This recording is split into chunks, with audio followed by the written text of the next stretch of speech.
Participez à notre première édition de la Semaine de la gouvernance inclusive qui inclut 2 volets. Visualisez nos 5 capsules traitant de différentes thématiques mais toutes liées à la diversité en gouvernance et remplissez le formulaire qui est disponible dans la description des vidéos. Vous pourrez ainsi bénéficier d'une séance de mentorat express offerte par nos membres. Choisis le conseil d'administration qui correspond à ta stratégie personnelle. Où est-ce que tu es rendu dans ta vie? Pourquoi tu t'impliques? Est-ce que c'est pour faire avancer une cause qui te tient à cœur? Est-ce que c'est pour développer un réseau?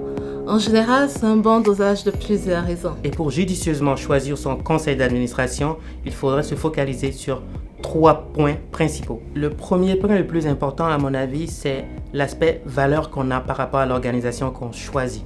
Je siège au conseil d'administration de la Fondation Centraide du Grand Montréal ainsi que sur le comité d'audit. Et la raison pour laquelle j'ai fait ce choix, c'est parce que les valeurs de l'organisation sont liées avec les miennes. Tu peux ajouter de la valeur de par qui tu es en apportant une perspective complémentaire autour de la table. Par exemple, tu peux rajouter de la diversité ou de la parité à un cercle qui est plutôt homogène. Tu peux ajouter de la visibilité, un réseau, la connaissance d'une industrie ou d'une clientèle spécifique. Tu peux apporter une expertise professionnelle ou des compétences clés. En tant qu'administrateur, c'est quoi ma valeur ajoutée que j'apporte au niveau de l'organisation?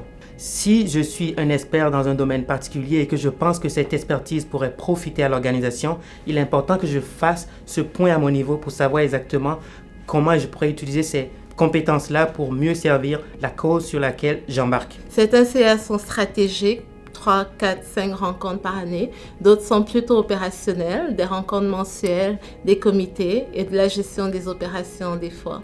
Vérifie c'est quoi le niveau d'implication qui est attendu de la part des administrateurs et administratrices. Vérifie également c'est quoi les besoins et les défis de l'organisme.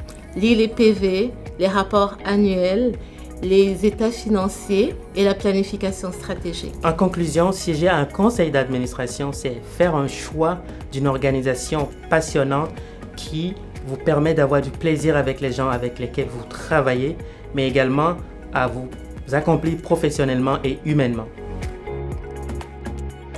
Si vous voulez apprendre davantage sur la gouvernance, inscrivez-vous vite, les places sont limitées.